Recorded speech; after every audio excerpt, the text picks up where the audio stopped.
Hello everyone, I'm George from Ireland. Behind me you can see Liverpool Cathedral, or the Cathedral of the Risen Christ. It's got a number of different names. This is an Anglican cathedral, or the Cathedral of Christ, in a special remembrance of the resurrection. I can't remember the name of this mount it's on. Anyway, so Liverpool has only been a city in the ecclesiastical sense since 1880, because, well, in Christendom, something was only a city if it had a cathedral, and every cathedral has a bishop, sometimes an archbishop.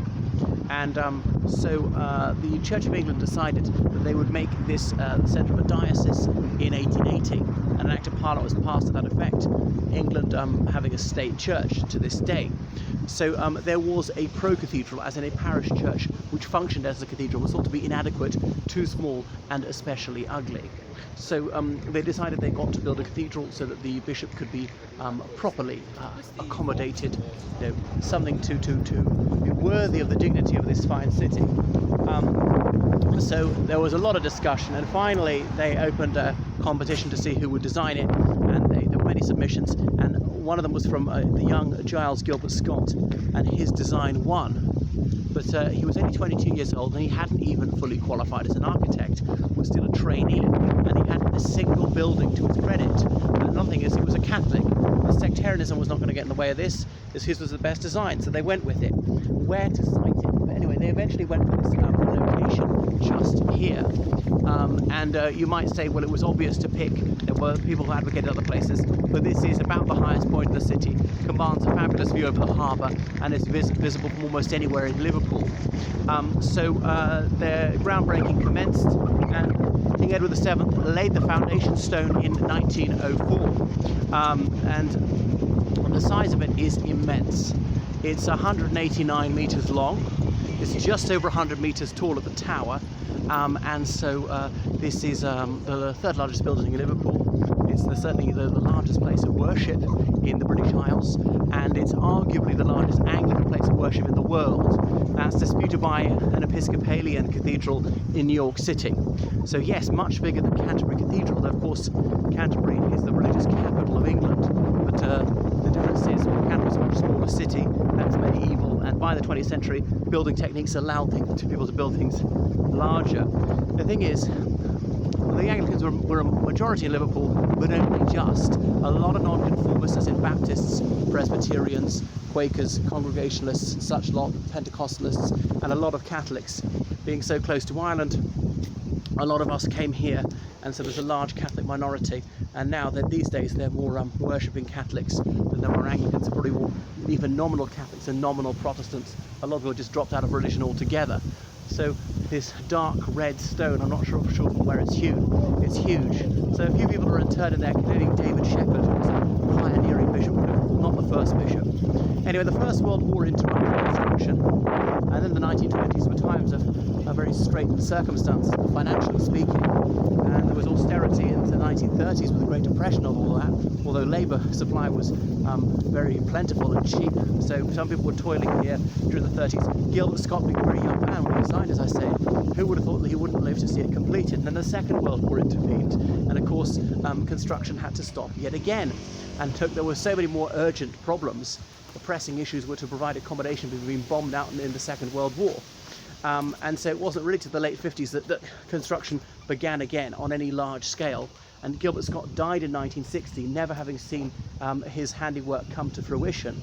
So finally in 1978 was completed, by which time really secularization had set in, and not so many people were worshipping. And you see above this door here there's an alpha, as in first letter of the alphabet, and an omega over in the dimension here.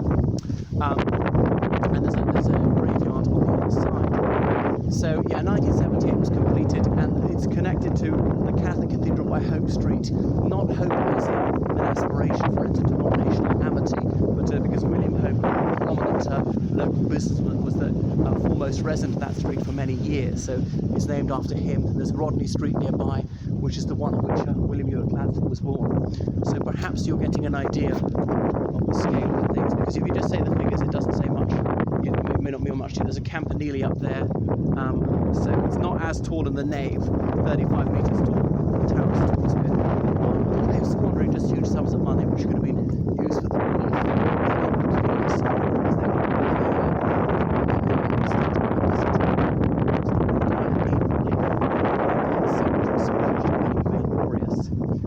So that's, oh yes, and this with the Union flag above this below it. So I was wondering if it's wrong to fly the national flag of the church.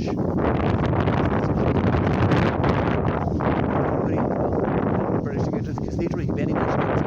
Like it's like a very concept of nationality. In the Republic of Ireland, I sometimes see, you know, Irish tricolours in churches, and in Northern Ireland, I sometimes see Union flags in churches. You see the European Union flag. The Vatican flag at a church is kind of different from the Catholic Church because, you know, Catholic Church has got its own sovereign state. All right, there's a lady chapel off the side of it, as in for a special devotion to the Blessed Virgin Mary.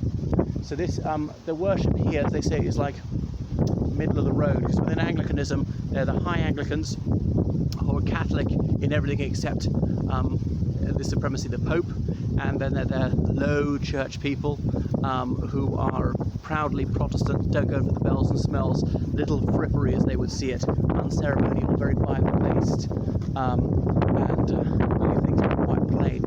And then obviously there's halfway in between, and the worship here is sort of halfway in between, because these two people, like I was saying, so Anglican Catholics, they call themselves those who call their priests father and think having monks and nuns is a good thing.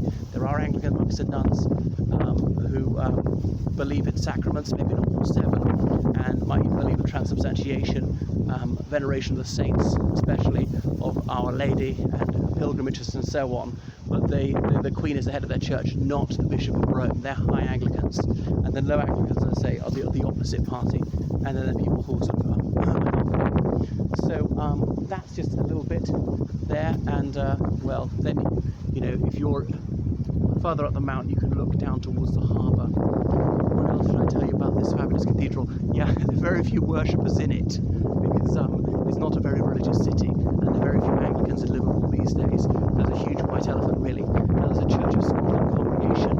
They stopped using their own church nearby because the congregation had dwindled so much, and they use one of the side rooms here. But the congregation no longer exists as such. Because, you know, it's not now. There's Scotland Road, as if north, I guess, where it goes to, and that was particularly the Irish here for a long time. That's why T.P. O'Connor, Tay O'Connor, from the Irish Midlands, was a member of Parliament for that constituency for many years, right up until 1928. He was an Irish Home Ruler. It might seem at Congress, though he was advocating a specifically Irish cause. He sat for an English constituency. I'm not sure, there was a sort of for supporters of Irish nationalism, but I'm not sure they could sit in any other constituencies, because when people were off the boat here, some people would go to the north of the city, it's expanding, because of cheap housing there, from Hibernian, most of us didn't have money. Anyway, you can see the city centre, well, not a very great view from here actually, and then there's it's obscured by some of these buildings. I wanted to point out there's a radio station with a very high tower. Right, so there it is. Fabulous, hugely wasteful. That's enough from me. So thank you so much for your donations. Please keep your donations coming, otherwise the channel can't keep going. Alright, so goodbye everyone. Remember, donate on PayPal, georgecallahan79@gmail.com. Ta-ra for now, that's what they say in Merseyside, like Cilla Black.